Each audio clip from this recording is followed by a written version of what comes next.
I don't think most traders realize their New Year resolution is working against them. The part where you set a goal and the goal becomes the problem. Not because it's too big, not because you're not working hard enough, but because it changes the way you see everything. I used to think the issue was that I wasn't disciplined enough to hit my resolutions. That if I just pushed harder, stayed more focused, checked my trades more often, I'd finally break through. But that wasn't it. The resolution itself was breaking me. I remember the first week of January 2 years ago. I had written it all down, specific numbers, specific timelines. I was going to turn $300 into $5,000 by March. I was going to grow my account by 50% every week. I had seen other people doing. I had screenshots saved on my phone, traders posting their wins, their new setups, their cars, their lives. I thought if I just committed hard enough, I could do it too. But by the second week, I wasn't trading anymore. I was chasing, and I didn't even realize it. If you've ever set a trading goal and felt like it made everything harder instead of clearer, subscribe to this channel, because what I'm about to walk through is the quiet part most traders don't talk about, the part where ambition becomes pressure, and pressure becomes panic. Hit that button. You'll want to hear this. There's a kind of resolution that looks like discipline but feels like drowning, and most traders don't realize they're inside it until it's too late. The hardest part wasn't the losing, it was the feeling that I was falling behind something I couldn't even see. Every morning I'd open my account and check the balance, not because I needed to know where I was, but because I was measuring how far I still had to go. And the distance never got shorter, even when I won. I'd be up 15% one week, and instead of feeling good about it, I'd feel stressed, because 15% wasn't 50. And if I couldn't hit 50 this week, I'd have to hit 70 next week just to stay on track. I wasn't celebrating wins, I was calculating deficits, and that changed everything. I started taking trades I wouldn't normally take, not because the setup was there, but because I was running out of time. I'd see something that looked close enough, and I'd convince myself it was fine, that I'd manage it, that I just needed to be in the market. But I wasn't managing anything, I was reacting. Every trade became about the resolution, about the number I said I'd hit, about proving I wasn't wasting the year. And the more I traded that way, the worse I got. I want to tell you something my mentor once said to me back when I was still trying to force my account to grow faster than it could. She said, "A goal that makes you see the market less clearly isn't a goal, it's a distraction." I didn't understand that at the time because I thought goals were supposed to push you, supposed to make you uncomfortable. But there's a difference between discomfort and distortion. Discomfort is when you're learning something hard. Distortion is when you stop seeing what's actually in front of you. There was a woman I used to talk to in an accountability group. Her name was Aisha. She had set a resolution at the start of the year to grow her account from $500 to $3,000 by June. She wasn't reckless. She had a plan. She was tracking everything. But every time we talked, she sounded more exhausted, not from trading, from measuring. She'd say things like, "I'm only up 12% this month. I needed 18 just to stay on pace." And I'd ask, "But did you trade well?" And she'd pause, because she didn't know. She wasn't tracking whether she traded well. She was tracking whether she was on pace, and those are two completely different things. By April, she was exhausted, not because she blew her account, but because the resolution had made trading feel like failing, even when she wasn't. Another trader I knew, his name was Ben, he had a different version of the same problem. He didn't set a dollar goal, he set a frequency goal. He told himself he'd take at least 3 trades every day, for the whole year. He thought it would build discipline, but what it actually built was urgency, because some days the setups weren't there, and instead of waiting, he'd force something just to hit the number. 3 trades a day sounds reasonable, until day 70, when you realize you've taken 210 trades and half of them shouldn't have happened. He didn't quit trading, but by March, he'd quietly changed his resolution. He just never told anyone. I started doing something different after that. I stopped setting goals about my account balance. I started setting goals about my behavior. The first one I wrote down was this: Read the market before I react to it. That's it. Not a number, not a percentage, just a behavior. Every morning I'd sit down and look at my watch list, and before I did anything, I'd ask myself one question: what am I seeing? Not what I wanted to see, not what I needed to see to stay on pace, what I was actually seeing. Some days the answer was clear, and I'd trade. Some days the answer was nothing, and I wouldn't. And that second part, the not trading, that was harder than any trade I'd ever taken, because it felt like I was wasting the day. But I wasn't. I was learning to separate what the market was doing from what I needed it to do. And that's the thing most resolutions don't teach you. They teach you to need something from the market. And the moment you need something, you stop seeing it clearly. There was a woman named Freya I met later that year. She had been trading for 18 months. She told me she used to set monthly profit goals, and every month she'd hit week 3 and start panicking because she wasn't on track. So she stopped setting profit goals.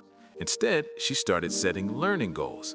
One month, her goal was to stop closing trades early out of fear. Another month, it was to journal every trade she didn't take and write down why.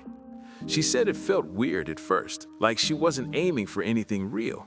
But 6 months later, her account had grown more than it ever had when she was trying to force it. Not because she traded more, but because she traded better. I want to tell you a story about a trader named Marcus. He had been trading for 3 years when I met him, and every January he'd set the same resolution: double the account by December. And every January he'd fail. Not because he couldn't trade, but because by February he'd be so far behind pace that he'd start gambling just to catch up. One year he tried something different. He didn't set a resolution about the account. He set a resolution about his mentor. He said, "I'm going to do exactly what she tells me for 6 months. No modifications, no shortcuts, just what she says." And he did. He hated it because it was slower than he wanted. It was smaller than he wanted. It didn't feel like progress. But by July, his account had grown more than it ever had when she was trying to force it. Not because he was trading better, but because he stopped trying to outpace the process. There's a pattern I started noticing. The traders who lasted weren't the ones with the biggest resolutions. They were the ones with the quietest ones. There was a woman named Lena in another group I joined. She had been trading for 4 years, and when someone asked her what her resolution was for the year, she said, "I just want to still be trading in December." That was it. No dollar amount, no percentage, just still here. And people laughed, not meanly, but like it wasn't a real answer. But she was serious. She said most of the traders she had started with were gone, not because they lost all their money, but because they burned out. Because their resolutions made trading feel like a race they were always losing. And she didn't want that. She wanted to last. Leave a comment below and tell me, what was your New Year's resolution for trading this year, and are you still following it, or did it quietly change? I'm curious, because I think most of us set resolutions we can't actually keep, and we spend the rest of the year feeling like we're failing, even when we're not. Another trader I knew, a guy named Elliot, he told me he used to set resolutions every January, and by March he'd feel so behind that he'd just give up for the rest of the year. He'd tell himself he'd start fresh next January, and then the cycle would repeat. One year he didn't set a resolution at all. He just traded. And he said it was the best year he'd ever had, not because he made more money, but because he stopped measuring himself against a deadline that didn't exist. I want to tell you something my mentor told me once, and I didn't understand it at the time. She said, a good resolution should clarify reality, not escape it. I asked her what that meant, and she said, most resolutions are just a way of saying you don't want to be where you are, but you can't grow from a place you're refusing to see. She said the resolutions that work are the ones that help you see clearly, not the ones that make you move faster. She told me to stop setting goals about my account and start setting goals about my awareness. Things like, can I sit with a losing trade without needing to fix it immediately? Can I wait for my setup instead of forcing something close enough? Can I read more this month than I did last month? She said, if you do that, the account will grow, not because you're chasing it, but because you're ready for it. And I hated that answer because it didn't feel like a resolution. It felt like homework. But she was right. There was a trader named Sophia I met later that year. She had been trading for 5 years, and she told me the best resolution she ever set was to spend 30 minutes a day reading about trading. Not watching videos, not checking charts, just reading. She said it felt like nothing at first, but after 6 months, she realized she understood the market in a way she never had before. Not because she learned a new strategy, but because she learned how to think. And that changed everything. My mentor told me a story once. She said when she first started trading, she used to set resolutions every year, big ones. Turn this into that, hit this percentage, trade this many times. And every year, she'd burn out by March. Not because she was bad at trading, but because the resolutions made her feel like she was always behind. One year, she stopped setting resolutions altogether. She just wrote one sentence in her journal. Water the seed. That's it. She said some days she didn't even know what that meant, but it kept her from demanding something the market wasn't ready to give. It kept her from rushing, from panicking, from measuring herself against someone else's timeline. She said, growth in trading is not forced, it's cultivated. And I think about that a lot, because most of the resolutions I've ever set were just ways of trying to force something, to prove I was good enough, to show I wasn't wasting time, to catch up to people I never even met. But none of that is trading. That's just fear dressed up as ambition.